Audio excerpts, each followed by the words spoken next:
Hello everyone. So in this video we are going to discuss the major groups of fungi. So there are 5 major groups of fungi. So as you can see in this phylogeny, so we have the Chytridiomycota, and we have the Zygomycota, Glomeromycota, Arbuscular, and Batrachochytrium. So as you can see in the image, beside the Chytridiomycota, you can see a bunch of dead frogs, because we will going to discuss an example that targets the amphibians and more specifically the frogs. Then the Zygomycota, you may have encountered this in the supermarket. It is a group of fungi that grow on simple sugars, usually in fruits and vegetables. Then the Glomeromycota are a group of fungi that form a close association with the roots of plants. Then the Arbuscular is a group of fungi that includes the soil fungi, and we have the Batrachochytrium, which is the group that includes the mushroom.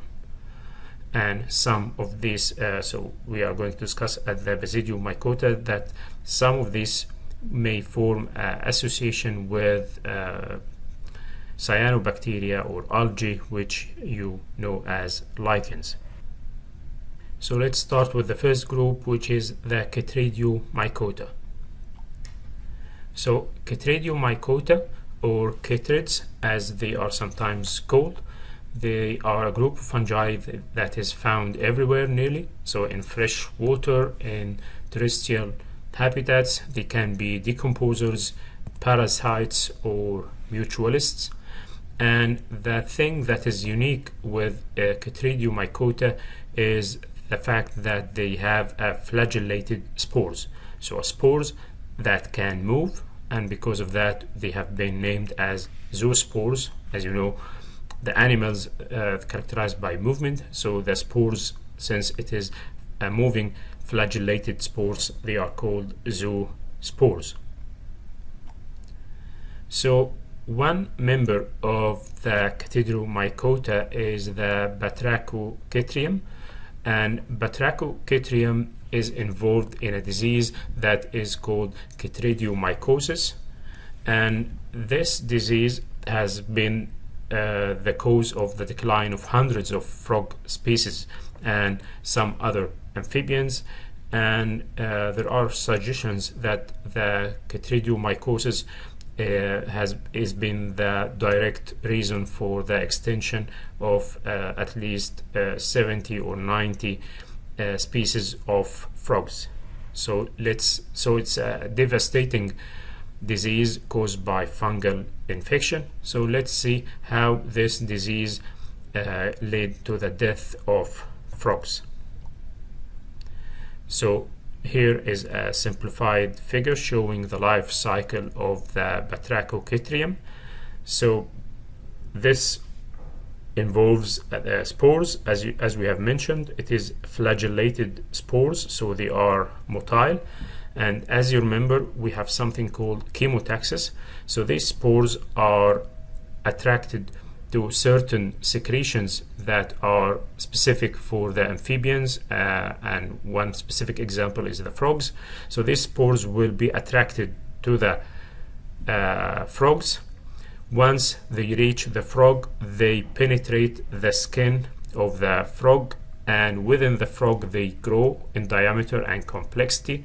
So they keep growing, and they form at the end what we call a discharge papilla. So a discharge papilla meaning that this structure will have something like an opening here.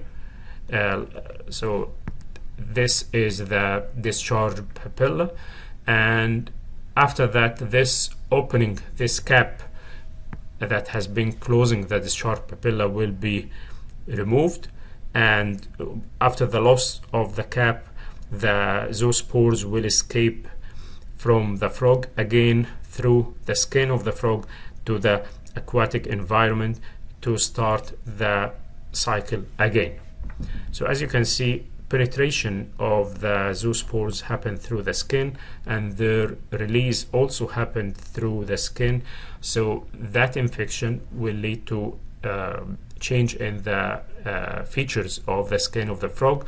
Usually it led to sloughing of the skin, which may end up with ulcers. But one specific impact of this type of infection on the frog is that it leads to compromising the osmotic regulation. So the frog will not be able to maintain proper water movement and electrolyte exchange, and that will lead to cardiac arrest. So the frog will die usually after 2 weeks due to cardiac arrest because of the compromisation that happened to the osmotic regulation. So this is the first group, the Chytridiomycota, and then let's move on to the second group, which is the Zygomycota. So as we have discussed, this is a group of fungi that have cenocytic hyphae, and if you remember, that means they are non-septate. They have non-septated hyphae that is not divided by cross walls. And this group of hyphae, they love the simple sugars. They grow very rapidly on fruits and vegetables because they absorb these simple sugars, and they grow very, very rapidly. And for example, you see them in the supermarket. In this picture, they are taking strawberries, and they are colonizing the surface of strawberries using the simple sugars in that fruit. However, they are poor competitors when it comes to being in the same situation with another fungi or bacteria. In this case, they are not a good competitor.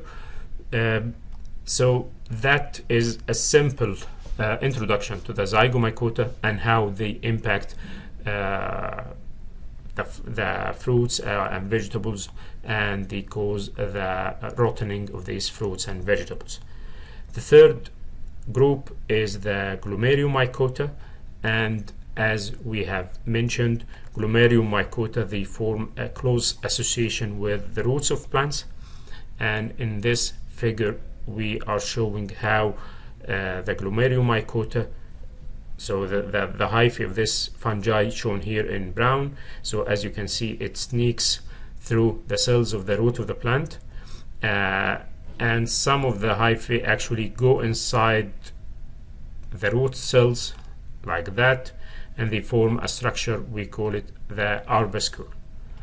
So Glomeromycota, they form a mutualistic relationship with the land plants, specifically with the roots cells of these plants, and we call this the Mycorrhizae.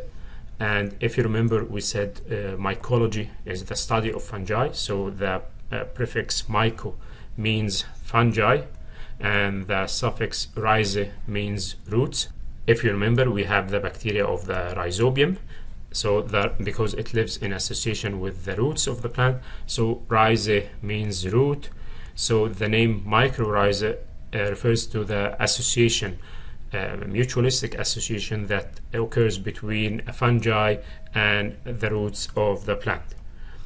As we said, some of the hyphae penetrate into the root cell, and once inside the root cell, they form what is called the arbuscule. So the arbuscule is shown here in this figure as a tree-like structure. It is a branched structure where the exchange of nutrients will occur. So what happened at the arbuscule is shown here at this image is actually that the fungi will provide the phosphorus and other nutrients, usually in the form of phosphate. So it will provide the phosphorus and phosphates for the root of the plant, and it will get, in exchange, it will get fixed carbon from the plants, such as hexose and the different sugars. So this is the type of the benefits that each one of the symbiont will get. And this slide also highlights the fact that this is an advantage for the plant in terms of extending the root system. So plants usually have a limited space, and if they have the advantage of extending the root system, that will be beneficial for them to get nutrients from further area in their environment, and that's what the fungal hyphae will provide. So the hyphae of fungi is something like extension of the roots of the plants, and they will provide the phosphates and the phosphorus, and they will get the fixed carbon from the plants in exchange of the phosphorus and phosphates.